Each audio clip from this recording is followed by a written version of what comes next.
tahun saya menjadi desainer, yang market saya 90% adalah masyarakat Indonesia sendiri. Dan saya dari beberapa label yang saya punya, dari retail saya sampai baju-baju malam saya, alhamdulillah sih nggak ada yang nawar sih Mas Karen. Jadi alhamdulillah klien-klien yang mencintai gaun-gaun malam sangat dipahami. Iya. Ada event kalau gitu boleh abang Merdi Snowy nggak jadi nanya, gue baru aja. Bang Merdi di sini yang punya ulos depan media ini yang ulos aja nih, kalau Ivan Gunawan udah semuanya dibeli. Ya udah, makanya itu biar orang tahu. Makasih ya, terima kasih Ivan Gunawan, makasih. Terima kasih Karin Delano, ini teman saya zaman dulu mulai karir nih, baru ketemu lagi ya. Halo, jadi begini ya, buat saya ini sebuah pencapaian. Bisa tampil di New York Fashion Week karena tidak gampang. Walaupun kita dapat fasilitas melalui Indonesia Now.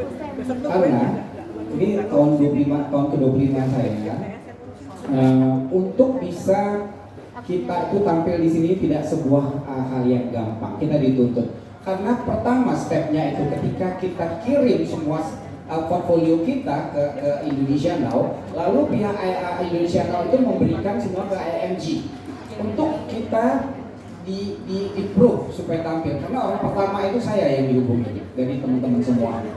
Lalu kemudian dari situ begitu oke, kita dikirim trend forecasting. Ya ini saya urut dulu ya. Trend forecasting. Dengerin lo Karen. Trend forecasting ini semacam Bible. Trend forecasting Spring Summer 24. Jadi kita based on ini buat karya. Jadi nomor siluetnya, tekstilnya, warnanya, printnya, semua ada di sini. Jadi kita buat situ. Dari situ lalu kita buat mood board. Mood board untuk koleksi kita. Semua seperti itu juga.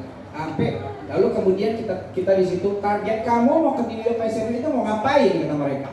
Nah ini seperti jawaban Karen Delano. Iya betul. Abang sorry banget. Ya. Branding atau selling? Kalau saya bilang kenapa? Jadi dari sini ini dua-duanya. Kenapa? Karena kita sebagai pendatang baru Indonesia belum dilirik di sana. Dengan kekayaan kita ini, nah bagaimana ini kita kesana ini ibaratnya kita jarum di jerami, di tumpuan jerami, bagaimana kita menunjukkannya? Kalau kita bicara kain tenun kita, semua juga punya kain tenun negara-negara lain dan harganya lebih murah dari Indonesia. Dan mereka itu karena mereka itu ada suka di pusat-pusat dunia dan anak-anak kita contoh, saya ada di waktu itu di India Fashion, saya berapa kali di India. Anak-anak sekolah dari sana itu sekolah dari Centra Saint Martin, dari FIT dan Parsons. Jadi mereka tahu dididik semuanya. Sementara kita di sini untuk bilang dari Centra Saint Martin atau Parsons atau FIT itu jarang sekali di sini. Di sana udah terbiasa. Asia Tengah juga begitu semua muridnya. Jadi kita harus ngebenerin dulu kain tenunnya. Kita benerin kain tenunnya untuk negara mana yang kita buat. Jadi kita bisa betul begitu ya. Kalau kita perang, kita tahu tujuan kita kemana, amunisi kita itu gimana. Jangan kita bawa dengan kondisi kayak sekarang ini, akhirnya kita kayak ondel-ondel di sana. Dilirik juga enggak sama media sana.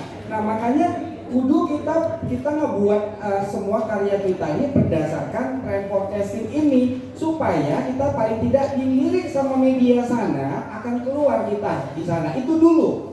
Kalau bayar juga, kalau saya jujur bayarnya juga kita harus sadar. Saya harus ngebenahi dulu di lapangan ini. Di hulunya dibeneri, pengrajin-pengrajin mana yang sudah siap. Lalu ketika ada order kita harus belajar gimana, shippingnya gimana, LC-nya gimana, seperti itu.